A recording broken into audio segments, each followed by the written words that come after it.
السلام علیکم ورحمۃ اللہ وبرکاتہ۔ اسلام میں ذات پات کی کیا اہمیت ہے؟ کیا کوئی انسان اپنے نسب کی بنیاد پر فخر کر سکتا ہے؟ کیا اسلام میں اس کی کوئی اہمیت ہے؟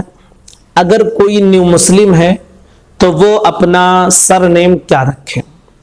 ہم اور آپ کوئی بھی ہوں اپنے نام کے آگے سر نیم لگاتے ہیں، تو کوئی نو مسلم ہے تو اب وہ اپنے نام کے آگے کون سا سر نیم لگائے؟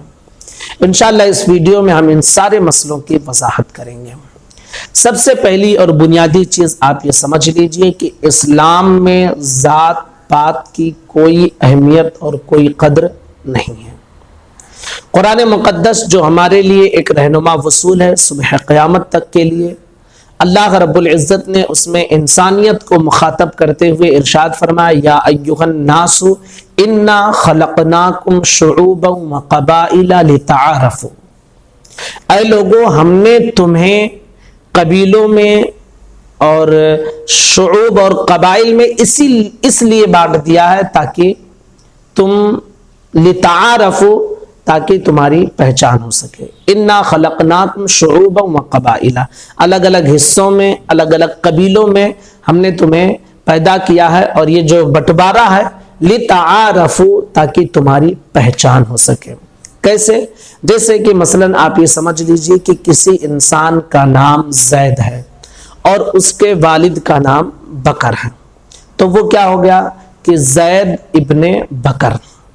اب بہت ممکن ہے کہ کسی دوسرے انسان کا بھی یہی سیم نام ہو، زید ابن بکر، تو اب سر نیم جب آپ لگا دیں گے تو ایک پہچان بن جائے گی، زید ابن بکر خان، زید ابن بکر انصاری۔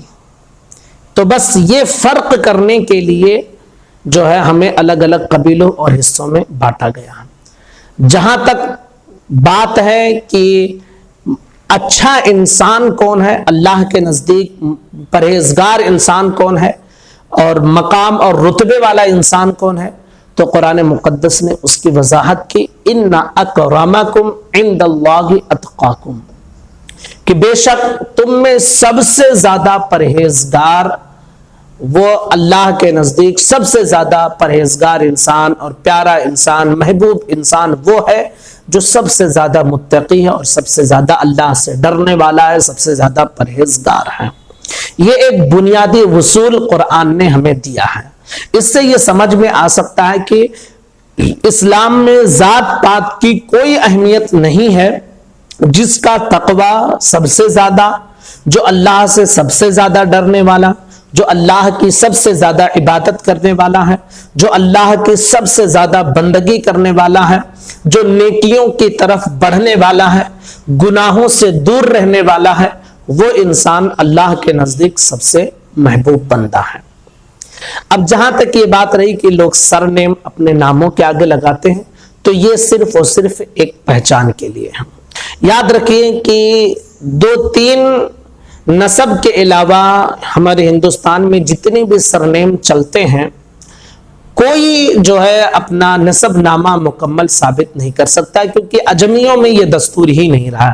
عرب جو تھے وہ پشت در پشت اپنا نسب نامہ یاد رکھتے تھے، لیکن عرب کے علاوہ اور جو اجمی لوگ ہیں تو وہ ان کے یہاں نسب نامہ یاد رکھنا اس کی کوئی اہمیت نہیں سمجھی جاتی تھی۔ یہی وجہ ہے کہ عربوں کا نسب محفوظ رہا ہے کہ کہاں سے ان کا سلسلہ شروع ہوا ہے، اور ہمارا محفوظ نہیں رہا۔ لیکن ایک چیز آپ دھیان میں رکھیں کہ انسان کی پیدائش چاہے وہ جس نسب سے ہو، چاہے وہ جس خاندان سے ہو، دنیا کے ہر انسان کی پیدائش ایک ہی طریقے سے ہوتی ہے، اور ان سب کا شجرہ جا کر حضرت آدم علیہ الصلوۃ والتسلیم اور حضرت حوا رضی اللہ تعالی عنہا سے ہی جا کر ملتا ہے۔ سارے انسانوں کے باپ وہ ہیں، ہر انسان کا نسب جا کر وہاں سے ملتا ہے۔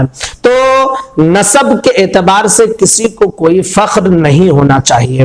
ہاں، جو جیسے اب سید حضرات ہیں جو حضرت فاطمہ الزہرا رضی اللہ تعالی عنہا کے نسب پاک سے ہیں، حضور کی آل ہیں، اہل بیت کرام ہیں، تو ان کو خود کو اپنے نسب پر فخر نہیں ہونا چاہیے۔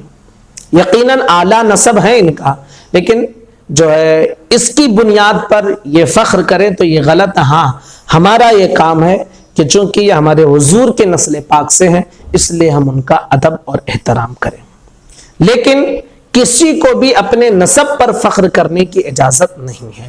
نبی اکرم صلی اللہ تعالی علیہ وسلم نے حجۃ الوداع کے موقع پہ صاف لفظوں میں لوگوں کو مخاطب کر کے ارشاد فرمایا تھا کہ کسی عربی کو کسی اجمی پر، کسی اجمی کو کسی عربی پر کوئی فخر حاصل نہیں ہے، کوئی فضیلت حاصل نہیں ہے۔ تمہارے باپ داداؤں کی وجہ سے، نسب کی وجہ سے کسی پر کسی کو کوئی فضیلت حاصل نہیں ہے، نہ کالے کو گورے پر فضیلت حاصل ہے، نہ گورے کو کالے پر فضیلت حاصل ہے۔ یہ ساری جو ہے اسلام کے اصول موجود ہیں۔ تو اسلام میں ذات پات کی کوئی اہمیت نہیں ہے۔ جو نسب نامے، جو سر نیم لوگ لگاتے ہیں وہ صرف اور صرف پہچان کے لیے لگایا جاتا ہے، باقی اس کے اصل میں کوئی حقیقت نہیں ہے۔ اللہ کے نزدیک جو سب سے زیادہ محبوب وہ ہوگا جو سب سے زیادہ متقی اور سب سے زیادہ پرہیزگار ہے۔ رہی بات یہ کہ جو انسان نیو مسلم ہے تو وہ کس کے جو ہے اس کا سرنیم کیا رہے گا؟ تو دیکھیے اس کے حوالے سے اب تک جو دستور چلا آ رہا ہے وہ یہ ہے کہ جو نو مسلم جس کے ہاتھ پر مسلمان ہوتا تھا ان کا جو نسب ہوتا تھا تو اسی نسب سے وہ اپنے آپ کو منسوب کر لیا کرتے تھے۔ حضور صلی اللہ تعالی علیہ وسلم کے ایک حدیث مبارکہ بھی ہے کہ جو شخص جو ہے فارس کا جو شخص مسلمان ہو وہ قریشی ہے۔ کیوں؟ اس لیے کہ قریشیوں نے وہاں اس کو فتح کیا تھا اور وہاں پر جا کر آباد ہوئے تھے، انہی کے ہاتھوں پر لوگ مسلمان ہوئے تھے، تو قریش کی طرف اپنے آپ کو انہوں نے منسوب کیا تھا۔ اور یہی دستور اب تک آ رہا ہے کہ جو جس کے ہاتھوں پر مسلمان ہوتے تھے تو اسی کی طرف وہ منسوب کرتے ہوئے اپنے آپ کو چلے جاتے تھے۔ تو اسی طرح اب جس کے ہاتھوں پر جو مسلمان ہوتا ہے یا جہاں وہ رہ رہا ہے اور جس کی جو ہے آبادی وہاں جس برادری کی زیادہ ہے تو سر نیم کے لیے، پہچان کے لیے وہ اپنے آپ کو اس سے منسوب کر سکتا ہے، اپنے آپ کو اس سے جوڑ سکتا ہے۔ بہتر یہ ہے کہ جس کے ہاتھوں پر آپ مسلمان ہوئے ہیں ان کا جو سر نیم ہے وہی آپ بھی جوڑ لیں۔ تو یہ ایک تفصیل تھی اس کے حوالے سے جو میں نے آپ کے سامنے رکھ دی ہے۔ بہرحال اسلام میں ذات پات کی کوئی اہمیت نہیں، ہمیشہ ہمیں یہ یاد رکھنا چاہیے ان اکرمکم عند اللہ اتقاکم، کہ اللہ کے نزدیک سب سے زیادہ محبوب پیارا وہ انسان ہے جو سب سے زیادہ متقی ہے۔ السلام علیکم ورحمۃ اللہ وبرکاتہ۔